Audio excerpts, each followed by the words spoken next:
और सरहपा बड़े पंडित थे, नालंदा के आचार्य थे। नालंदा में तो प्रवेश भी होना बहुत कठिन बात थी। नालंदा में विद्यार्थी जो प्रवेश होते थे उनको महीनों द्वार पर पड़े रहना पड़ता था। प्रवेश परीक्षा ही जब तक पूरी ना होती तब तक द्वार के भीतर प्रवेश नहीं मिलता था। नालंदा अद्भुत विश्वविद्यालय था। 10,000 विद्यार्थी थे वहां और हजारों आचार्य थे, और एक एक आचार्य अनूठा था। जो नालंदा का आचार्य हो जाता उसके पांडित्य की तो पताका फैल जाती थी सारे देश में। सरहप्पा नालंदा के आचार्य थे, बड़ी उनकी कीर्ति थी, बड़ा उनका पांडित्य था। एक दिन सारे पांडित्य को लात मार दी। धन को छोड़ना आसान है, पद को छोड़ना आसान है, पांडित्य को छोड़ना बहुत कठिन।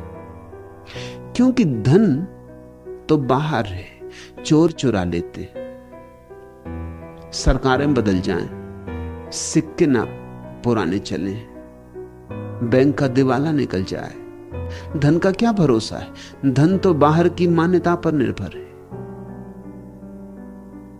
लेकिन ज्ञान तो भीतर है। न चोर चुरा सकते, न डाकू लूट सकते। तो ज्ञान पर पकड़ ज्यादा गहरी होती। ज्ञान अपना मालूम होता है, इसे कोई छीन नहीं सकता। यह दूसरों पर निर्भर नहीं है। यह धन ज्यादा सुरक्षित मालूम होता है।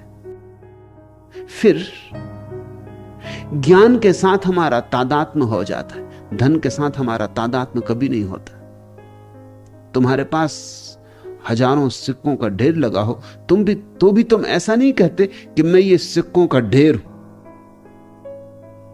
तुम जानते हो ये सिक्के मेरे पास हैं, कल मेरे पास नहीं थे, कल हो सकता है मेरे पास फिर ना हो। तुम ज्यादा से ज्यादा सिक्कों की मालकियत कर सकते हो। वह मालकियत भी बड़ी संदिग्ध है, हजार हजार परिस्थितियों पर निर्भर है। लेकिन ज्ञान के साथ तादात्म्य हो जाता है। तुम जो जानते हो वही हो जाते हो। वेद को जानने वाला अनुभव करने लगता है कि जैसे मैं वेद हो गया। कुरान जिसे कंठस्थ है उसे अनुभव होने लगता है कि जैसे मैं कुरान हो गया। ज्ञान मन के इतने गहरे में है कि आत्मा उसके साथ अभिभूत हो जाती, इतना निकट है कि तादात्म्य हो जाता है। इसलिए दुनिया में लोग और सब आसानी से छोड़ देते हैं। मेरे एक परिचित सब छोड़ के जंगल चले गए। जंगल से मैं गुजरता था, किसी यात्रा पर था, तो मैंने जो मित्र मुझे अपनी गाड़ी से ले जा रहे थे उनसे कहा कि 5-7 मील का चक्कर होगा। लेकिन मेरे पुराने परिचित हैं, वो सब छोड़ छाड़ चुके हैं, धन पद प्रतिष्ठा, वो इस जंगल में हैं। उनसे मिलते चले। उन्हें मिलने में गया, उन्होंने सब छोड़ दिया था। लेकिन सब छोड़ के भी वे जैन थे, सो जैन ही थे। मैंने उनसे पूछा, तुम सब छोड़ आए, समाज छोड़ दिया, घर छोड़ दिया, पत्नी बच्चे छोड़ दिए, धन छोड़ दिया, लेकिन जिस समाज ने तुम्हें यह जैन होने की भ्रांति दी थी उस समाज को तो छोड़ आए, मगर भ्रांति को तुम लिए बैठे हो। अभी भी तुम जैन हो।